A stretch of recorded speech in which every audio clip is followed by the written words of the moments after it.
పురాణాలు వర్గీకరణ గురించి మనం ఇప్పుడు తెలుసుకుందాం. క్రితం భాగంలో మనం పురాణాలు 3 రకాలుగా విభజించాయని తెలుసుకున్నాం కదా. వైష్ణవ పురాణాలు, బ్రహ్మ పురాణాలు, శైవ పురాణాలు అని తెలుసుకుందాం. ఈ వైష్ణవ పురాణాల్లోకి ఏ పురాణాలు వచ్చాయో చూద్దాం. విష్ణు పురాణం, భాగవత పురాణం, నారద పురాణం, గరుడ పురాణం, పద్మ పురాణం, వరాహ పురాణం, వామన పురాణం, కూర్మ పురాణం, మత్స్య పురాణాలు ఇవన్నీ కూడా వైష్ణవ పురాణాల్లోకి వచ్చాయి.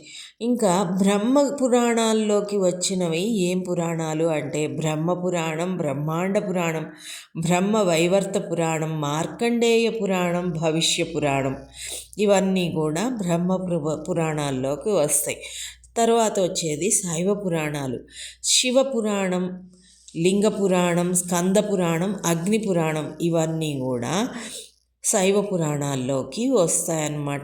ఈ సాత్విక గుణాలు తెలిపే పురాణాలు ఏంటి అని ఆలోచిస్తే విష్ణు పురాణం, భాగవత పురాణం, నారద పురాణం, గరుడ పురాణం, పద్మ పురాణం, వరాహ పురాణం అనేవి సాత్విక గుణాలు, సత్యం, సత్వగుణం అంటే నిజం, స్వచ్ఛత గురించి చెప్పే పురాణాలన్నమాట.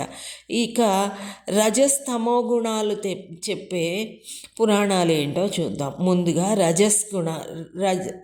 రాజస గుణం గురించి తెలుసుకుందాం. బ్రహ్మాండ పురాణం, బ్రహ్మ వైవర్త పురాణం, మార్కండేయ పురాణం, భవిష్య పురాణం, వామన పురాణం, బ్రహ్మ పురాణం, ఇవన్నీ కూడా రాజస గుణాలు చెప్పే పురాణాలు. డిమ్నెస్, అభిరుచి గురించి చెప్తారన్నమాట. డీమన్స్ అభిరుచి అనే పదం గురించి చెప్తాయి.